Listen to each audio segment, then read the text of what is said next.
WestWorld Season 3, Episode 5 dropped, a little while ago. We wanted to do a quick catch-up on what happened in that and, our theories on what's going to happen on, the next episode and for the future of the season.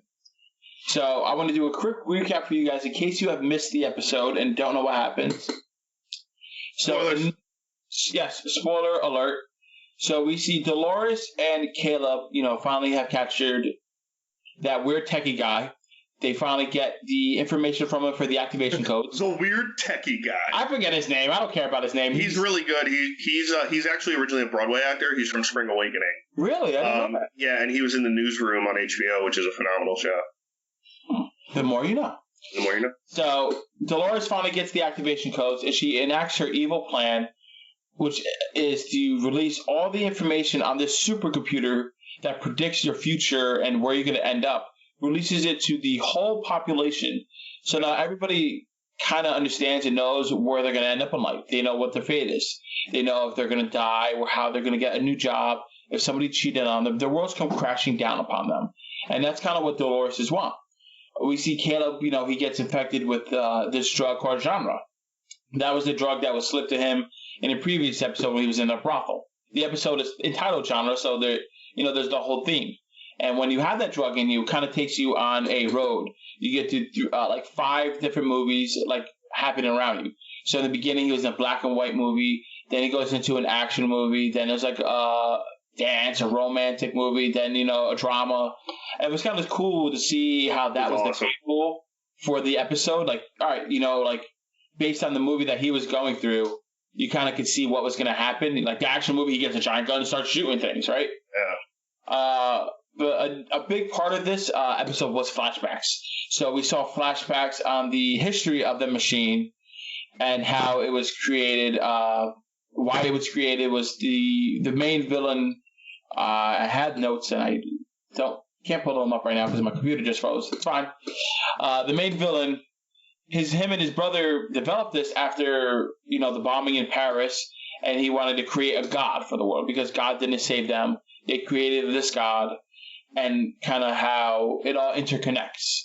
So now we got to see the next episode. I'm sure is going to go into, the fallout. All right, Dolores has activated, I guess, part of her plan or her whole plan. How is the world going to react when they know where they're going to end up? Mm-hmm. So now I throw it over to you, Chris. What did you think of the episode? Any theories, fun ideas, and so on? Yeah, I loved it. I love this episode. This might be one of my favorite episodes of the series entirely, because I think the backstory for our villain is very unique. I think the genre thing was really cool and very different and well done. To go into like this black and white noir, like almost like cops and robbers film, and then he hits every kind of genre throughout just this one kind of incident that he's taking. I think the Dolores thing gives the biggest question, right? She released all this information, and it's kind of something we ask ourselves every day. How much, everyone talks about America and freedom, but how much do you really want to know? How much do you need to know? How much do you want to know that you can still sleep at night and feel safe? How much do you want to know because you feel like you need to know or you deserve to know, and it's going to mess you up? And I think it's kind of almost like the basis is almost the question, if you could know how you die, would you? Right? Yeah, that's always like a fun party game, right? And then you gotta figure out. Fun. I don't know about fun, but it's definitely... Well, it's fun to ask it. It's not fun to answer it, right? You kind of see people's reactions. Yeah, I think some cases it was really awful. And good, almost good to know to avoid it, right? Like, again, this is a technological system. We don't know if it's a 100% accurate. It's kind of this system that takes the best case scenario and kind of like, this is what you probably will end up as. And we know for Aaron Paul that was most likely he was going to commit suicide because he has PTSD. He was in a war. He can't get used to the world he's in now. He was in a third world country, and now he's in this overly technological, America where, taxis and Ubers are run mechanically 100%. There's no people in the cars. and he can't get used to it. One of the interesting ones I thought was the girl who's with Beast Mode, who's with Marshawn Lynch. Her fate was not even about her. She basically does these crimes, and she's like kind of like, you know, someone who Aaron Paul runs into a lot. And she does all these crimes, and we find out it's for her brother, so she can pay for him to go to a better school or a private school and stay off the streets. But they're like, yeah, in 3 to 5 years, he's going to die of like gang-related activity. So it's like what you're doing is for basically nothing.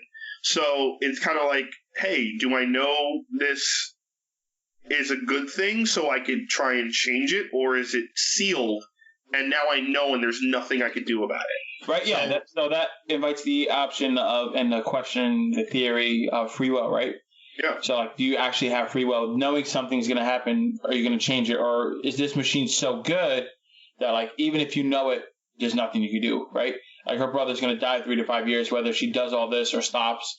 You know, these other people, they lose their jobs or they kill themselves no matter what. Like, is it preordained destiny, or is this, like, free will and just, like, based on your actions, this is a likely outcome, right? We're leaning towards that, but that doesn't mean that everyone who has that happen has that question, right? The whole existential crisis of, like, can I change my fate? Can I change what's supposed to happen? You know, we all have that even now. Like, me and Chris are like, oh, can I change what's going to happen? Yeah. We don't know the future. Like, if we knew the future, like, that would be even more heavily weighed in our subconscious, right? So it's like Back to the Future with Biff, where he goes back and he knows all the sports outcomes and becomes rich off of it. Like, yeah, right. It's one of those crazy things where, you know, it's a societal thing, obviously, but it's also about choices, right? The choices you make today, the choices you make tomorrow. You know, like, you know, are you gonna? We're in quarantine right now, right? But are you gonna waste every day and do nothing, or are you gonna try and do something and kind of take advantage of the bad situation? You know what I mean? It could be simple choices like that. It could be choices about, hey, am I going to eat, you know, a salad, or am I going to double down on this cheeseburger? You know, it's you double down on that cheeseburger, my man. You always double down on that cheeseburger. Throw the bacon on, but like, you gotta have that bacon. But like, again, it's all about choices, right? Like, it doesn't matter sometimes how big or small the choices are. But it was crazy to see how, like, everyone got this update on their phone around the world, and it just, like, chaos ensued. And but it was also a freeing thing, right? Like, it's kind of freeing you from this fate. Now you have the choice to deviate from this life if that's not what you want. So it reminded me of a scene in Fight Club, which I broke the first rule, is not talking about Fight Club. But there's a scene where Brad Pitt goes into this convenience store, takes this, like, 22-year-old kid out and puts a gun to his head. Yep. And you think he's going to shoot him because he's crazy. And you're like, what is going on? And he's like, you know, why are you working here? He's like, I'm working here because I have to help my family. He's like, is this what you wanted to be when you grow up? He's like, no, I wanted to be a veterinarian. And he goes, in 6 weeks, if you're not on the road to being a veterinarian, I'm going to come back here and blow your brains out. And the kid runs away. So it's basically like, you know, obviously very extreme, but that's kind of the sense, right? Like, hey, what is it going to take for you to change or go after the dream that you want, or do what you want? What is it going to take? Is it going to take a gun to your head? Is it going to take some magical machine to tell you your fate? Like, what is it really going to take to push you to that next level? So that was really interesting, and connecting to our kind of villain now, where he has gone through awful circumstance, and we also see the villain. Yeah, Serac. And his brother actually loses his mind to this machine because it's so advanced, and he loses his mind, and we see the outcome, and we see him take over using the machine to, you know, kind of, it's crazy how he's giving the guy he works for millions and billions of dollars. Right? Like and yet that's the stock market. Yeah, and he's like, all these tips, and yet the point is, it's like, oh, it's just money. That doesn't matter. And it's like, you just stolen billions of dollars, and it's like, nah, it doesn't matter.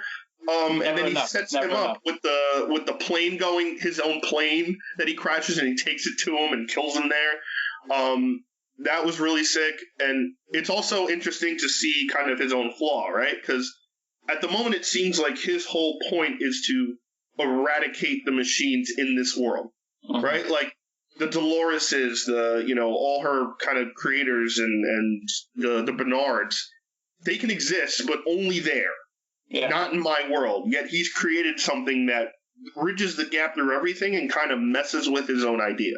Mm-hmm. So that's going to be interesting to see how his level of kind of entitledness and fortune and kind of can get everything at his fingertips, but yet he can't get Dolores. He can't kill this vacuum cleaner that he's been trying to take down. So I think it's really good. Let me ask you a question now, before we move on. Like, I'm curious about Bernard, right? Bernard's whole arc in this series, or even this season, really. You know, we see one of the Irish bodyguard that Dolores is inhabiting. Wanted Bernard to know the plan because they need him. For what? I don't know. So I guess my question to you is, why does Dolores need Bernard? Why is Bernard irreplaceable? What is his role in this whole thing? What do you think? I'm thinking like, you know, he's eventually going to be able to help Dolores rebuild the system for good. Like, she's like, all right, I need to destroy it. I can take it down, but I can't rebuild it alone. I'm going to need him as like a system of checks and balances. That's what I'm thinking. But I'm very curious to see your theory. Yeah, that was one of my theories. My other theory was Bernard, from the beginning, has been the closest to the creator, right? Anthony Hopkins kind of created WestWorld. He created this whole thing. And then William, a.k.a. the Man in Black, who's played by Ed Harris, kind of took over that company and made it huge, and then now it's kind of being attacked to be taken over. Mm-hmm. I think it still goes back to Anthony Hopkins. I don't think that character's done with this completely. Ooh. And Bernard was not only like his number one, his best friend, but he created Bernard to not only think he's human, give him a very human backstory where he's like kid sick and dies and throws himself into his work and he doesn't really know if it's a story or it's real. And he kind of gave Bernard all the secrets, which I don't know if Bernard even has access to, right? It might just activate. Yeah. So I think that might be part of it, where Dolores realizes, hey, Bernard's the closest thing we have to the original creator. Okay. He's the only one who could unlock not only the secrets of life and how to kind of make these animatronic AIs real, but maybe unlock something else that we have no idea about, whether it's bridging the worlds or switching it to where the animatronics live in the real world and the people are in the WestWorld. Oh. You know, like something ridiculously crazy like that. I think there's so many more levels of the elevator going down to the basement floors that we haven't seen yet. And I think Bernard might be the key to that because, you know, we've seen Bernard, right? Like, we've seen him in bits and pieces here, and he's doing different stuff. And he's kind of tailing Dolores, but we haven't seen him do kind of, or his own episode where everyone's kind of gotten an episode so far. Yeah. I'm definitely excited to see the next episode. Guys, that is our recap and review of WestWorld Season 3, Episode 5, Genre. Let us know down in the comments below what you think. What are your theories for the next episode? By the time this comes out, you already saw the next episode. So let us know how that played into the new stuff. We're definitely excited to keep going with this show.